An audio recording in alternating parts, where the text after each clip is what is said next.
महंत श्री राम बापूजी, समाजना सौ आगेवानो, लाखों संख्या में आवेला सौ श्रद्धालु भाईओ ने बहनों, नमस्कार। जय ठाकर। सौथी पहला तो हूँ भरवाड़ समाजनी परंपरा अने सौ पूज्य संतों ने, महंतों ने आ समग्र परंपरा माटे जीवन खपावी देनार सौने श्रद्धापूर्वक प्रणाम करूं छूं। अने आजे तो खुशी अनेक गणी वधी गई है। आ वखते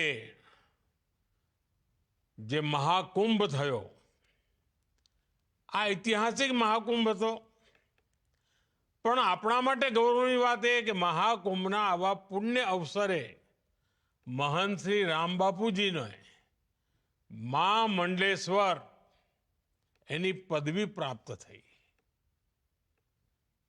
आ बहु मोटी घटना छे अने आपणा बधा माटे अनेक गणी खुशीनो अवसर छे। राम बापूजी अने समाजना सौ परिवारजनों ने मारा तरफथी खूब खूब शुभकामनाओं। गया एक अठवाडिया में भावनगरनी आ धरती जाने एम लागे कि भगवान श्री कृष्णनु वृंदावन बनी गई है। अने एमा पाછી सोनामां सुगंध भળી अमारा भाईजीनी भागवत कथा होय त्यारे श्रद्धा भाव जे रीते वहेतो होय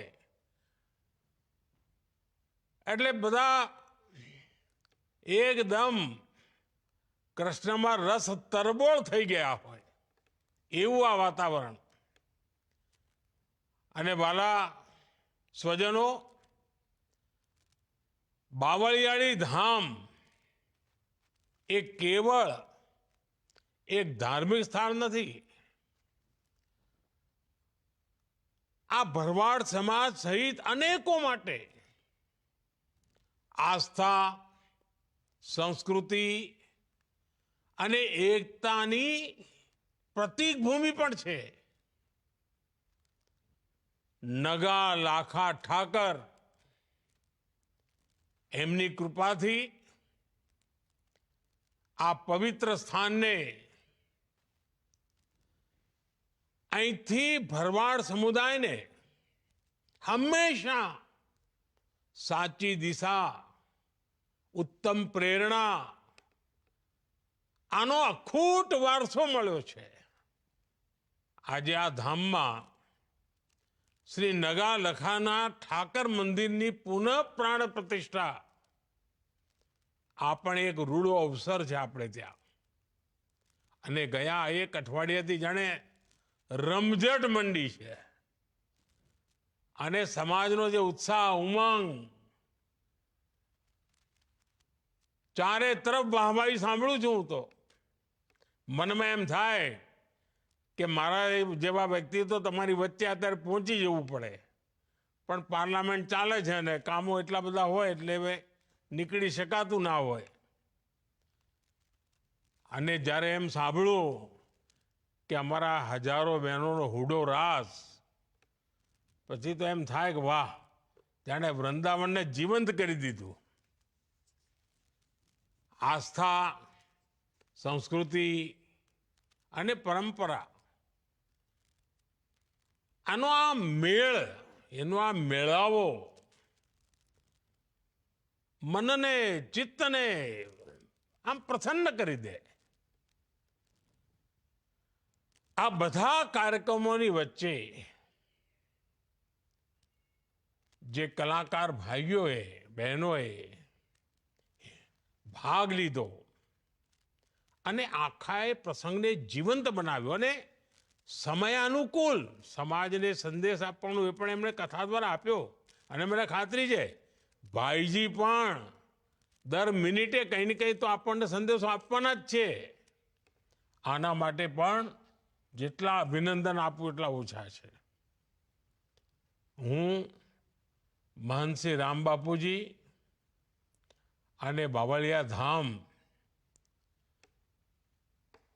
આના આ પાવન અવસરે મને સહભાગી બનાવવાનો જે અવસર મોકો મળ્યો, મારે માટે ખુશીનો પાર નથી. મારા માટે આભારના શબ્દો ઓછા પડે.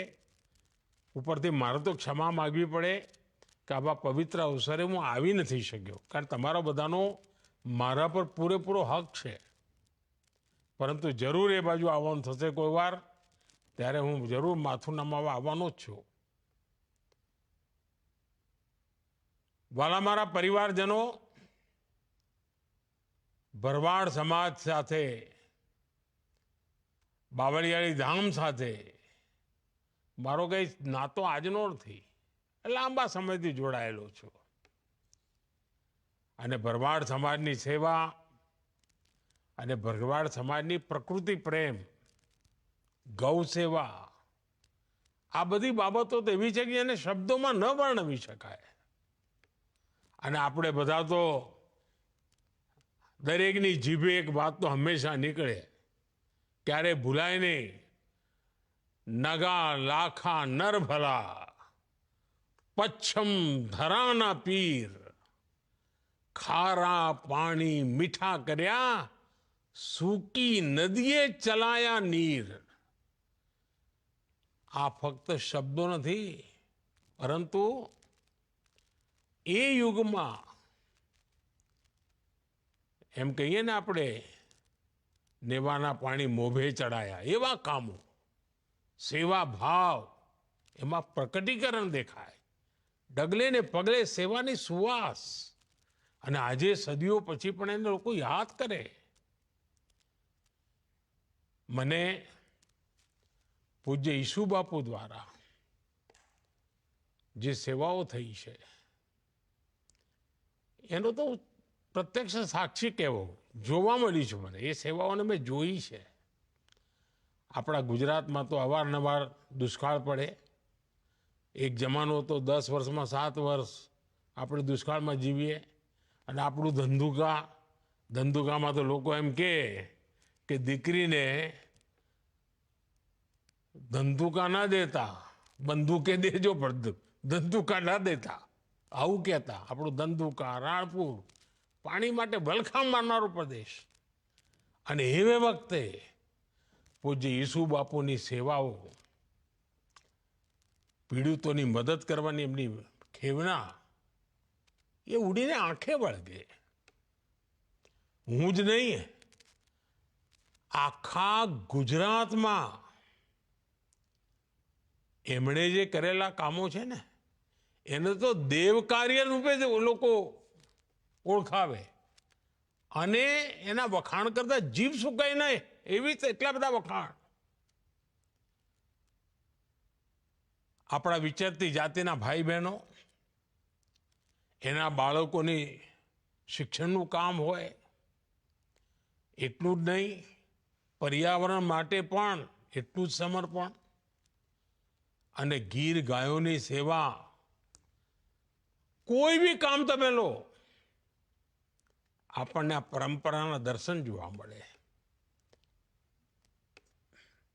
વાલા સ્વજનો, ભરવાડ સમાજે હંમેશા પરિશ્રમમાં ક્યારેય પાછી પાની નથી કરી. ત્યાગની વાત હોય, પરિશ્રમની વાત હોય, હંમેશા આગળ રહ્યો છે. પણ તમને બધાને ખબર છે, હું જ્યારે તમારી વચ્ચે આવ્યો છું ત્યારે કંઈક કડવી વાત કર્યા વિના રહ્યો જ નથી. હું હંમેશા કહું ભરવાડ સમાજમાં આવું કે ભાઈ હવે લાકડીઓનો જમાનો ગયો. હવે બહુ લાકડીઓ લઈને ફર્યા. હવે તો કલમનો જમાનો છે. અને મારે ગર્વ સાથે કહેવું પડે કે ગુજરાતમાં જેટલો સમય મને સેવા કરવાનો મોકો મળ્યો, મારી વાતને ભરવાડ સમાજના નવી પેઢીએ સ્વીકારી. બાળકો ભણી ગણીને આગળ આવવા માંડ્યા. અને પહેલાં તો હું કહેતો હતો કે લાકડી મૂકો અને કલમ પકડો, અને હવે તો હું કહું છું કે મારી દીકરીઓના હાથમાં એક કોમ્પ્યુટર હોવું જોઈએ. બદલાયેલા જમાનામાં આપણે ઘણું બધું કરી શકીએ અને આ જ આપણી પ્રેરણા હોય. અને આપણો સમાજ તો પ્રકૃતિ સંસ્કૃતિ બંનેનો સંરક્ષક છે. અને આપે તો સાચ અર્થમાં અતિથિ દેવો ભવ એને એમ જીવંત કરી બતાવ્યું છે. આપણે ત્યાં જેને કહીએ ચરવાહ સમાજ, બલુઆ, એ કેવી પરંપરા, આના વિશે તો બહુ ઓછા લોકોને ખબર છે. આપણો એવો સમાજ છે, તમને ક્યારેય ભરવાડ સમાજનો કોઈ માણસ તમને વૃદ્ધાશ્રમમાં જોવા ના મળે. સંયુક્ત પરિવાર, બુજુર્ગોની સેવા કરવી, એ તો આમ જાણે પરમાત્માની સેવા કરતા એવો ભાવ. વૃદ્ધાશ્રમમાં ના મોકલે વડીલોને, સાહેબ સેવા કરે. આ નવી પેઢીને આપેલા સંસ્કાર બહુ મોટી બાબત છે. ભરવાડ સમાજના સામાજિક જીવનના જે નૈતિક મૂલ્યો છે, એના જે પારિવારિક મૂલ્યો છે, એ હંમેશા મજબૂત કરવાનો પેઢી દર પેઢી પ્રયાસ થયો છે. વાલા સ્વજનો, મને એ વાતનો સંતોષ છે કે આપણો સમાજ આપણી પરંપરાઓને સાચવી પણ રાખે છે અને આધુનિકતા તરફ પણ હવે તેજ ગતિથી આગળ વધી રહ્યો છે. વિચરતી જાતિના પરિવારોના બાળકો ભણે, છાત્રાવાસની સુવિધાઓ બને, આપણે એક મોટી સેવા છે. આ સમાજને આધુનિકતા સાથે જોડનારું કામ અને દેશ અને દુનિયામાં નવા અવસરોમાં જોડાય. અને હવે તો મારો તો ઈચ્છા છે, આપણી દીકરીઓ રમતગમતમાં ખૂબ આગળ આવે એવી તાકાત પડી છે. આપણે જરા એના માટે મહેનત કરવી જોઈએ. હું તો જ્યારે ગુજરાતમાં હતો, હું જોતો ખેલ મહાકુંભમાં નાની નાની આપણી દીકરીઓ બધી નિશાળે જાય પણ રમતગમતમાં નંબર નહીં આવે. હવે એમનામાં શક્તિ પડી છે અને પરમાત્માએ એમને કાઠું પણ આપ્યું છે. તો જરા આપણે ચિંતા કરીએ એમ. અને જો પશુપાલનમાં કેટલી ચિંતા કરીએ છીએ. સહેજ આપણા ઢોરને કાંઈ થયું હોય તો આપણે ઊંચા નીચા થઈ જઈએ.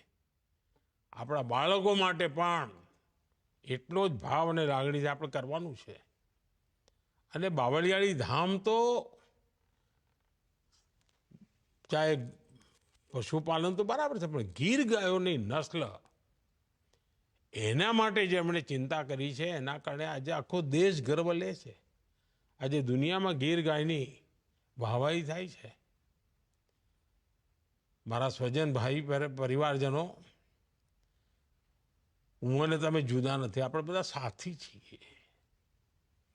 મને તો હંમેશા લાગ્યું છે કે હું તો તમારા માટે એક પરિવારના સદસ્ય તરીકે તમારી વચ્ચે રહ્યો છું હંમેશા. અને આજે બાવળિયાળી ધામ જે પરિવારજનો બધા આવ્યા છે, લાખો લોકો જ્યારે અહીં બેઠા છે, તો મને પણ થોડો તો હક તો ખરો ને. તો હું પણ આજે તમારી પાસે કંઈ માગવું છે અને આગ્રહ કરવાનો છું. અને મને ખાતરી છે તમે મને ક્યારેય નિરાશ નહીં કરો. જો આપણો દેશ હવે આમ આવી રીતે આપણે નથી રહેવું, આપણે એકદમ કૂદકો મારવાનો છે અને 25 વર્ષમાં વિકસિત ભારત બનાવીને જ રહેવું છે. હવે જો તમારી મદદ ના મળે તો મારું આ કામ અધૂરું રહી જાય. તો આખા સમાજે આ કામમાં જોડાવાનું છે. અને આપને યાદ હશે, મેં તો લાલ કિલ્લાથી કહ્યું હતું કે સૌનો પ્રયાસ, આ સૌનો પ્રયાસ એ જ આપણી સૌથી મોટી મૂડી છે. ભારતને વિકસિત ભારત બનાવવાનું એનો પ્રથમ પડાવ મારી દ્રષ્ટિએ આપણા ગામડાઓને વિકસિત કરવા જોઈએ. આજે પ્રકૃતિ અને પશુધનની સેવા એ તો આપણો સહજ ધર્મ છે. અને ત્યારે એક કામ આપણે ના કરી શકીએ. ભારત સરકારની એક યોજના ચાલે છે અને સંપૂર્ણપણે મફતમાં છે. ફૂટ એન્ડ માઉથ ડિસીઝ, આપણે ત્યાં એને ખુરપકા અને મુંહપકા એવી બીમારી તરીકે ઓળખતા હોઈએ છીએ. હવે એમાં લગાતાર વેક્સિન લેવી પડતી હોય છે, તો આપણા પશુઓ આ બીમારીમાંથી બહાર આવી જાય. આ પણ કરુણાનું કામ છે. હવે સરકાર મફત વેક્સિન આપે છે. આપણે નક્કી કરીએ કે આપણા સમાજ પાસે જેટલું પણ પશુધન છે એને આ વેક્સિનેશન અવશ્ય કરાવીએ, નિયમિત કરાવીએ, તો આપણને ભગવાન શ્રી કૃષ્ણના નિરંતર આશીર્વાદ મળશે. આપણો ઠાકરિયો આપણી મદદમાં આવશે. અને અમારી સરકારે એક બીજું મહત્વનું કામ કર્યું છે. પહેલાં ખેડૂતો પાસે કિસાન ક્રેડિટ કાર્ડ હતું. હવે આપણે એ કિસાન ક્રેડિટ કાર્ડ પશુપાલકો માટે પણ એનો આપવાનું નક્કી કર્યું છે. આ કિસાન ક્રેડિટ કાર્ડના કારણે પશુપાલકો બેંકમાંથી ખૂબ ઓછા પૈસે, ઓછા વ્યાજે એમને પૈસા મળી શકે પોતાના કારોબારનો વિસ્તાર કરવા માટે. ગાયોની દેશી નસલો એને વધારવા માટે થઈને, એના વિસ્તાર માટે, એના સંરક્ષણ માટે રાષ્ટ્રીય ગોકુળ મિશન પણ ચાલી રહ્યું છે. અને મારી તમને વિનંતી છે કે ભલે હું અહીંયા દિલ્હીમાં બેઠા બધું કર્યા કરું, પણ તમે જો ફાયદો ના લો તો એવું કોઈ ચાલે? તમારે એનો ફાયદો લેવો પડે. અને તમે મને આશીર્વાદ આપશો તો કોઈ, મને તો બધા હાલ લાખો પશુઓના આશીર્વાદ મળશે, જીવ માત્રના આશીર્વાદ મળશે. અને એટલે મારી વિનંતી છે કે આ કામને તમે માથે ઉપાડો. બીજી એક નાનકડી વાત તો મેં પહેલા પણ કરી છે, આજે ફરી કહું છું. વૃક્ષારોપણનું મહત્વ આપણે જાણીએ છીએ. અને આ વર્ષે મેં એક અભિયાન ચલાવ્યું. દુનિયાના લોકો એની વાહવાહી કરે છે. અને મેં કહ્યું ભાઈ, એક વૃક્ષ આપણી માતાના નામે, માતા જીવિત હોય તો એને હાજર રાખીને વૃક્ષ વાવીએ, અને માતા ના હોય તો આપણે એનો ફોટો સાથે રાખીને વૃક્ષ વાવીએ. અને આપણે તો એવા ભરવાડ સમાજના લોકો કે આપણા ત્રીજી પેઢીના, ચોથી પેઢીના એ વડીલો 90 વર્ષે 100 વર્ષે જીવતા હોય, આપણે સેવા કરતા હોઈએ, તો આપણે માતાના નામે ઝાડ વાવીએ, વૃક્ષો વાવીએ અને ગર્વ કરીએ કે અમારી માતાના નામે છે, મારી માતાની યાદમાં છે. અને આપ જાણો છો, આપણી ધરતી માં એને આપણે કેટલી દુઃખી કરી મૂકી છે. પાણી કાઢ્યા કર્યા, તરસી કરી દીધી, કેમિકલ નાખ્યા કર્યા, એટલે ઝેર એના પર પાથરી કર્યું. આ ધરતી માને ફરી સ્વસ્થ બનાવવાની જવાબદારી આપણી છે. અને આપણા પશુપાલકો પાસે જે પશુ છે એનું જે ગોબર છે એ પણ મોટું ધન છે. એ આ ધરતી માને નવી તાકાત આપે એમ છે. અને એના માટે જે પ્રાકૃતિક ખેતી જેની પણ પાસે જમીન હોય, જેને પણ અવસર હોય, એટલે ગુજરાતમાં તો આપણા ગવર્નર સાહેબ બહુ મહેનત કરીને પ્રાકૃતિક ખેતી માટે ઘણું કામ કરી રહ્યા છે, આચાર્યજી. અને મારી તમને બધાને લાગણી છે કે જે પણ આપણી નાની મોટી જમીન હોય, આપણે જરૂર પ્રાકૃતિક ખેતી તરફ વળીએ અને આપણી ધરતીમાની સેવા કરીએ. આપણે વાલા સ્વજનો, હું ફરી એકવાર ભરવાડ સમાજના સૌ ભાઈ બહેનોને ખૂબ ખૂબ શુભેચ્છાઓ આપું છું. અને હું ફરીથી એકવાર પ્રાર્થના કરું છું કે નગા લાખા ઠાકરની કૃપા આપણા સૌ પર બની રહે. અને બાવળિયાળી ધામ એની સાથે જોડેલા દરેક વ્યક્તિનું ભલું થાય, ઉન્નતિ થાય, એ જ મારી તો જય ઠાકરના ચરણોમાં પ્રાર્થના છે. અને એમની આપણી પ્રાર્થના સ્વીકારે અને આપણી દીકરીઓ આગે આવે, આપણા દીકરાઓ આગે આવે, ખૂબ ભણી ગણીને આગળ વધે, સમાજ શક્તિશાળી બને. એનાથી બીજું શું જોઈએ? રૂડો અવસર છે. આ રૂડા અવસરે ભાઈજીની વાતો આપણે માથે ચડાવીએ, ભાઈજીની વાતો આગળ લઈને જઈએ અને કંઈક નક્કી કરીએ કે આપણે હવે સમાજને આધુનિકતાની તરફ શક્તિશાળી બનાવીને લઈ જવો છે. મને ખૂબ આનંદ થયો. રૂબરૂ આવ્યો હોત તો વધારે આનંદ થાત. જય ઠાકર.